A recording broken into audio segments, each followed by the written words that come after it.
views and opinions expressed in this program are those of the participants and do not necessarily reflect the views of BronxNet or the program underwriters.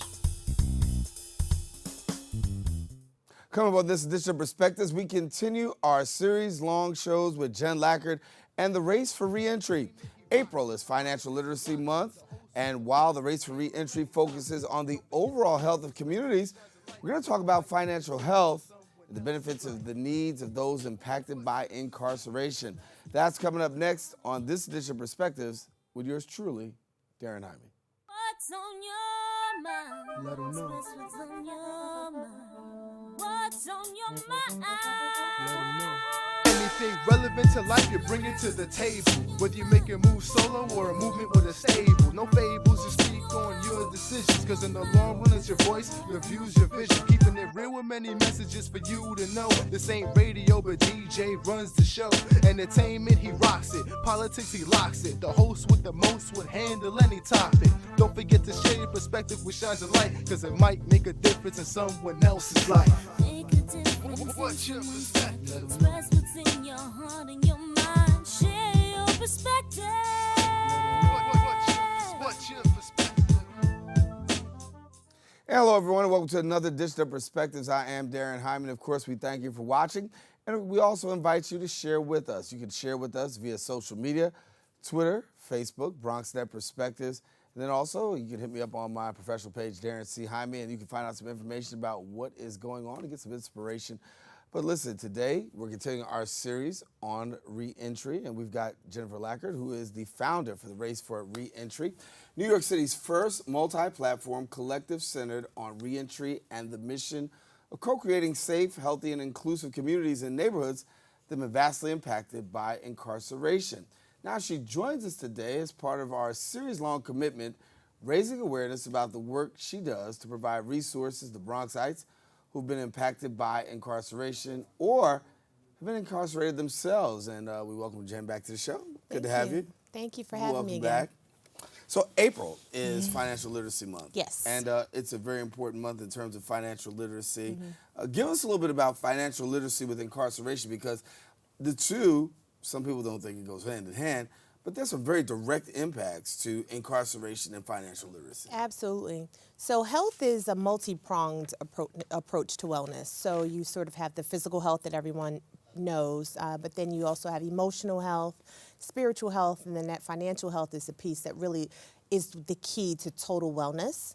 And so I think this is important for us to raise in this context because it impacts the beginning, the middle, and the end, and it's really important for us to look at, you know, what the appetite is of a community. Financial health really is led to what makes a community strong, what pieces are there, and, you know, how does a community interact with finances, with money? How do they spend their money? What do they spend their money on? So I think this is a good conversation for us to have in this month and all throughout the year. Right. And so this is a good starting point. So incarceration, people are definitely impacted financially. I mean, you know, people who are inside, they don't have the opportunity to make much money at all. I mean, cents to a dollar pretty much. You come out, and you almost have to start all over.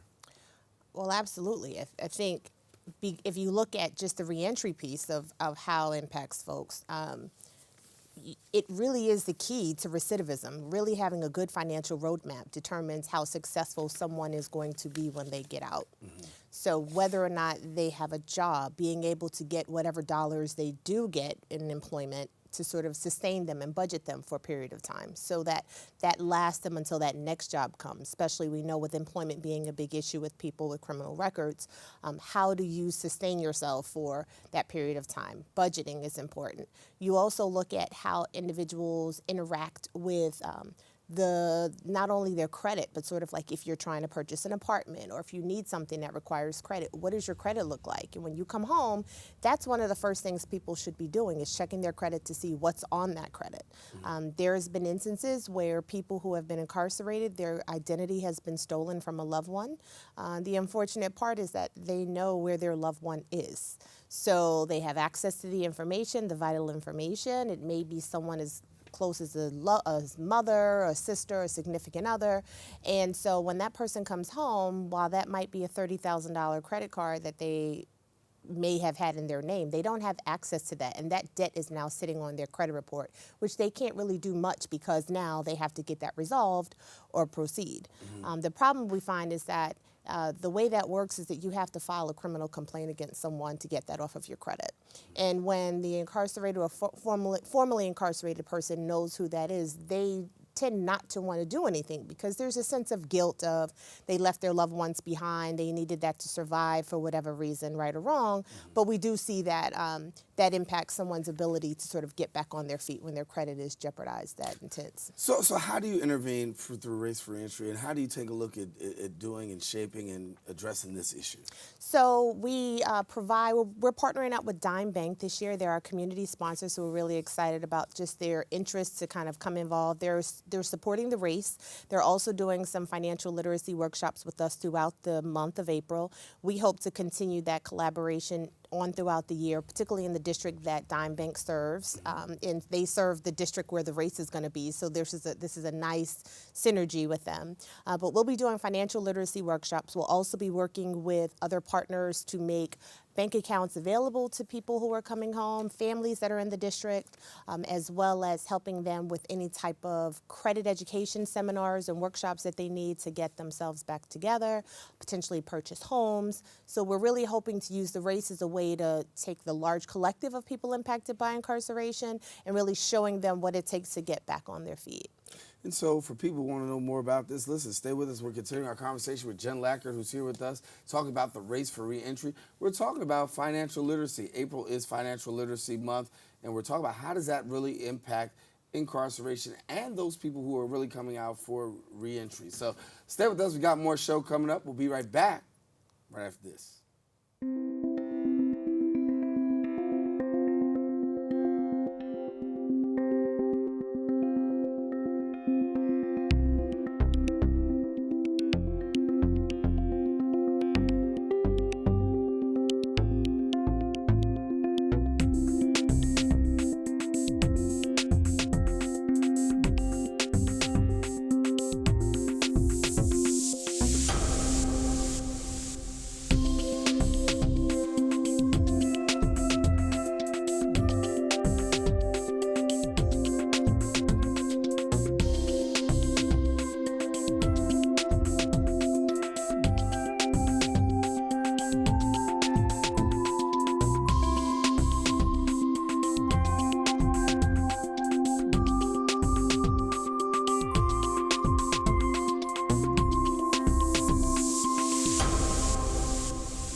Behold, the angry giant. Behold, the angry giant. Behold, the angry giant. Behold, the angry giant.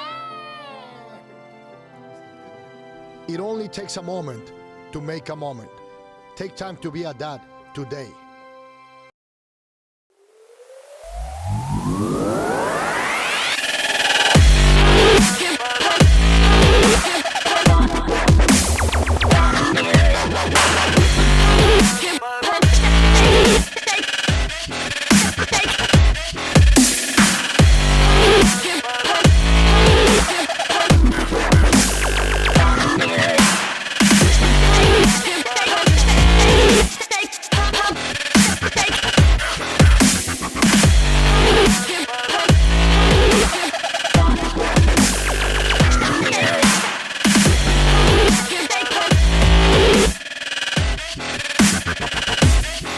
Thomas, you've got pre-diabetes.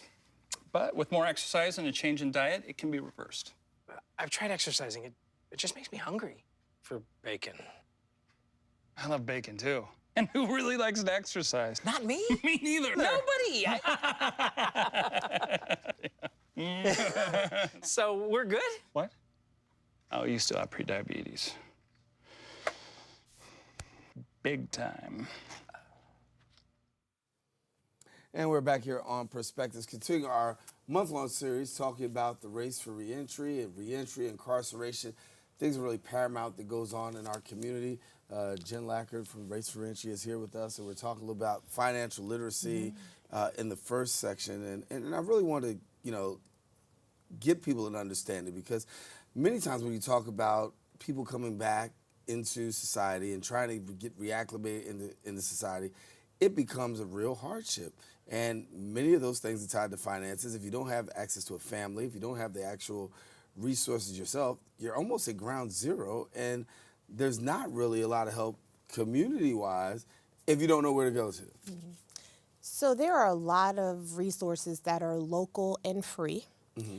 And I think sometimes you get, you see sort of the for-profit businesses first. Like, how strong a community is determines, like the financial health of a community. So it's a difference between whether or not you get a greasy spoon in a community, or a healthy market with a hot bar and fresh vegetables, or a 24-hour check cashing place versus a full-service bank.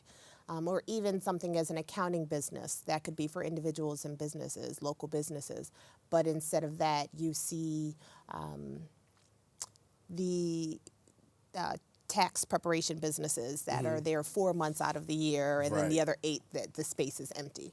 And so financial health that's what draws, like our behavior is what draws consumers and businesses, service providers and organizations to a community. And so if an organization or a business doesn't see good advantage to going to a local community, then they don't invest in that community. We, in turn, as people of color or in those communities, find ourselves limited by the resources that we have access to, right? So if you, let's say, are coming home from prison and you're having challenges with identification, you can't get a government ID for various reasons for a short period of time, but you get a check, you need to cash that check.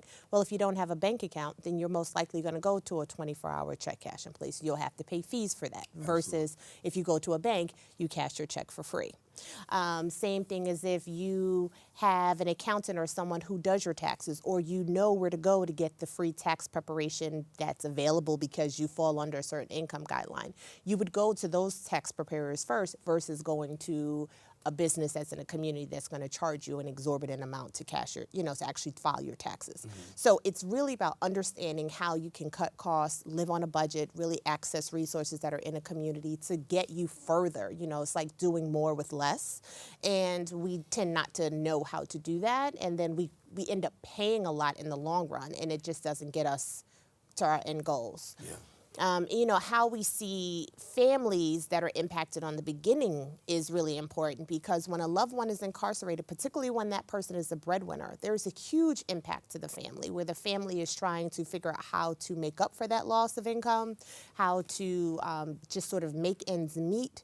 There's also the social and the emotional element of losing that incarcerated loved one. So there is a lot of dynamics that go on in a family. And so being educated about your finances, understanding how to sort of stay low to the ground, keep your costs low, budget, make wise consumer choices, that all plays into your end game. So go back to that, because we talked about a family of an incarcerated individual.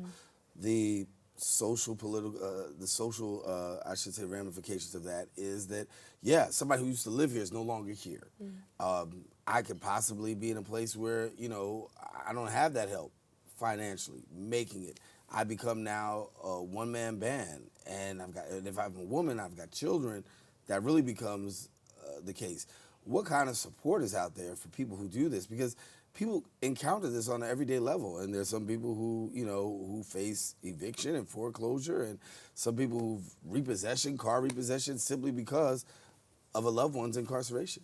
Yeah, it's unfortunate. On my way here, and this is not a joke, I literally got an email from someone who said that they needed some help for a wife who her spouse was incarcerated and was in jeopardy of losing her home. And that's a very real situation, what families are able to do to stay afloat is not easy. Even me personally, when I went through my situation, I was able to keep my home while my husband was incarcerated, but I had rental properties that I had to lose because I couldn't pay for other people that couldn't pay their rent. My tenants, if they were late or they were behind, and behind payments meant, there was damage to my credit. And, I moved forward knowing that that was going to be a challenge for me, that if I wanted to do other things with my credit, I needed to address the fact that I had these dings on my credit that I would not be able to do things. Or if I purchased something, it would be at a considerably higher interest rate because now I'm considered a credit risk. Right. So I sort of go through that process knowing that I'm not going to be eligible for the lowest, interest rates, that my payment may not be high. And really, do I want to make that decision or do I want to make that purchase knowing what it's going to cost in the long run? But, you may not be able to change the outcome. You may not be able to change how you're at that junction where, okay, now I have dings on my credit, there's nothing I can do about it. Life just happens, what am I supposed to do? But I can control the decisions that I make thereafter and how I'm interacting with, society and the purchases that I'm making for not only myself, but my family.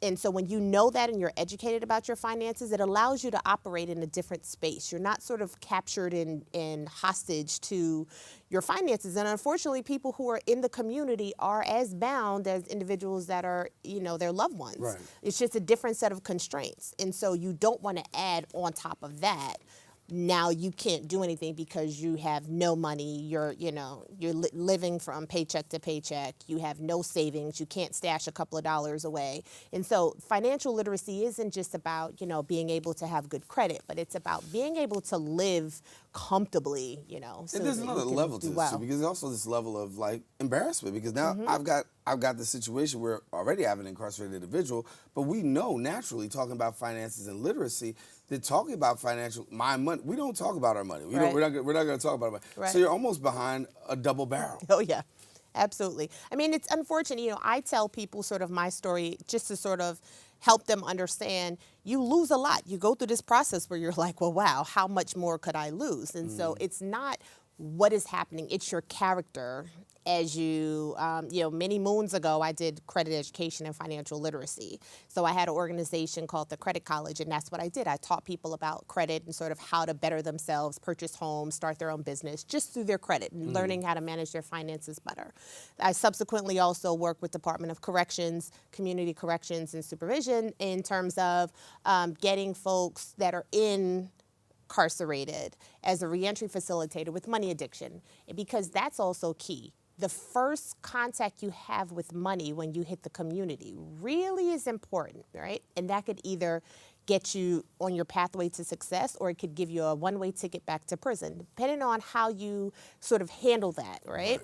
And so it's sometimes a way of really helping people to understand this is not a race, right? Think of this as a marathon. This is a long stretch. Like, you got to pace yourself. You have to know what your expenses are, figure out how you're going to get there. Know you're not going to be able to make, $1 million out the gate. You might have to work on, a budget. How do you get to your end goals without overwhelming yourself? Takes help, it takes support, it takes guidance, and there are a lot of free resources out there locally for people.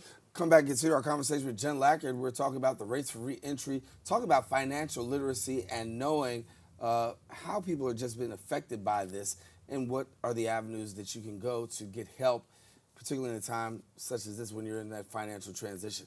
Jen will be back in a few. Be back in a moment.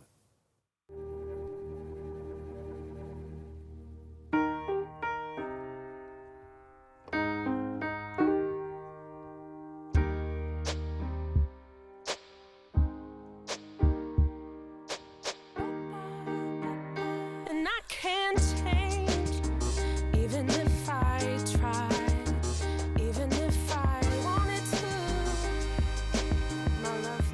My love, she keeps me warm. She keeps me warm. She keeps me warm. She keeps me warm. She keeps me warm. She keeps me warm. We are neighbors and best friends. I love my sister. My heart doesn't see race. Love is love.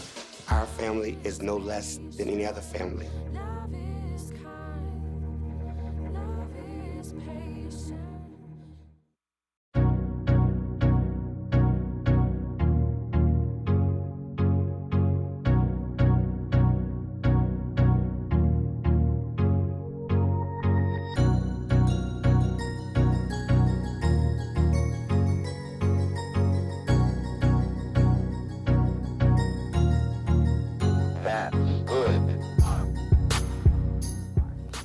Well, I got this as a paid internship. Spending my time here, I really enjoyed the people that work here. I enjoy what goes on behind the scenes.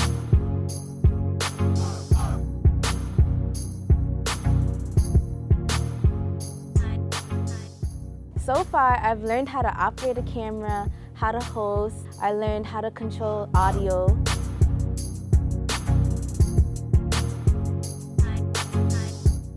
My first time hosting was really nerve-wracking, but I really enjoyed it because it was a new experience.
Back here, continue our conversation with Jen Lackard, Race for Re-Entry, and a big month for you.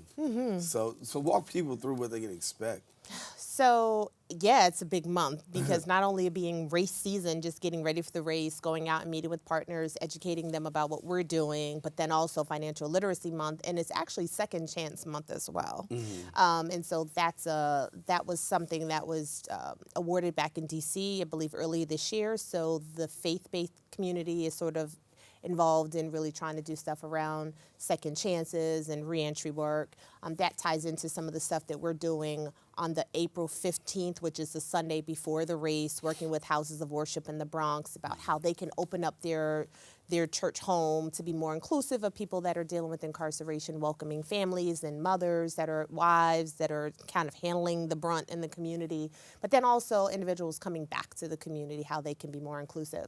So this is a very busy month for us, but we're excited because it's just, you know, we're keeping the conversation going, and it's inspiring the conversation throughout the entire year, and then saying we want people to come home, but we also want them to make wise choices. We don't want recidivism has been this big thing that people talk about. This is like very long word that people usually get mixed up when they say it.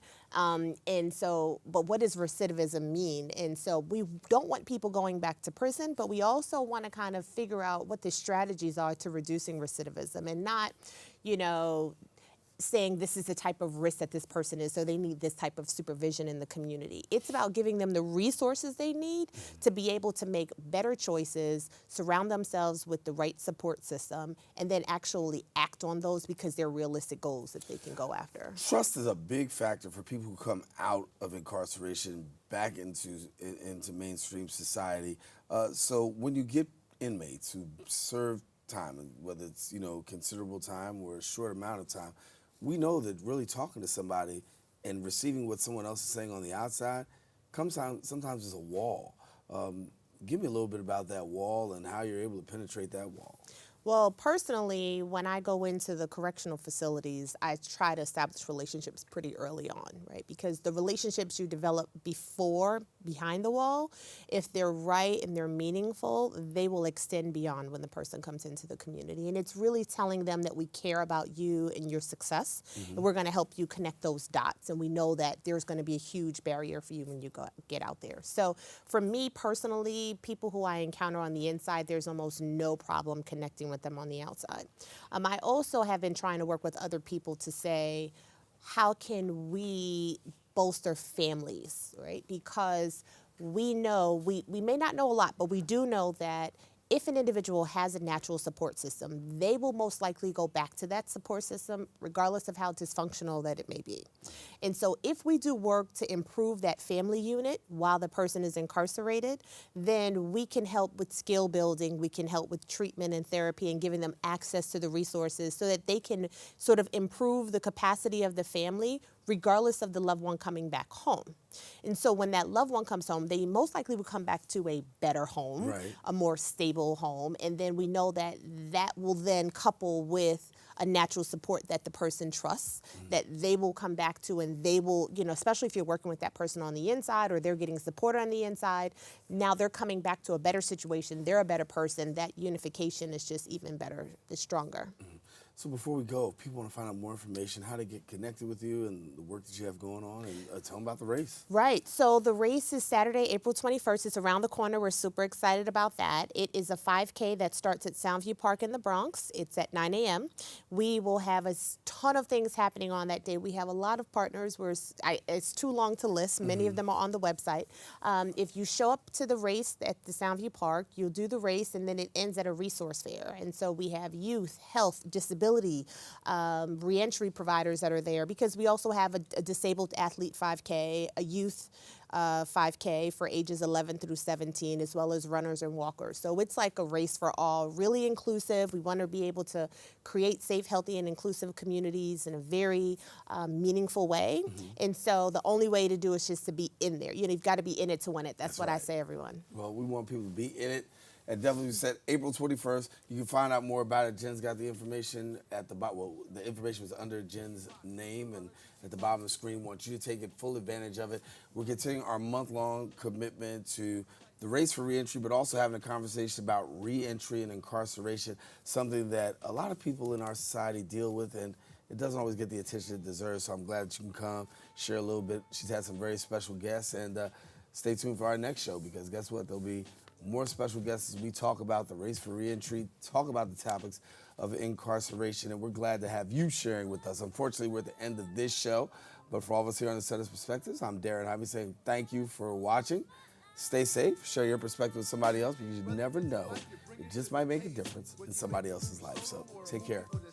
No fables, just speak on your decisions, because in the long run it's your voice, your views, your vision, keeping it real with many messages for you to know. This ain't radio, but DJ runs the show.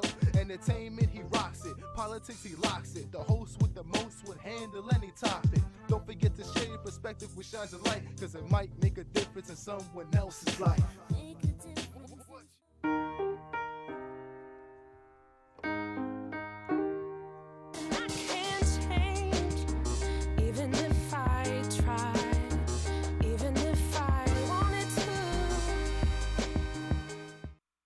So, I'm kind of new here, but I've noticed a trend.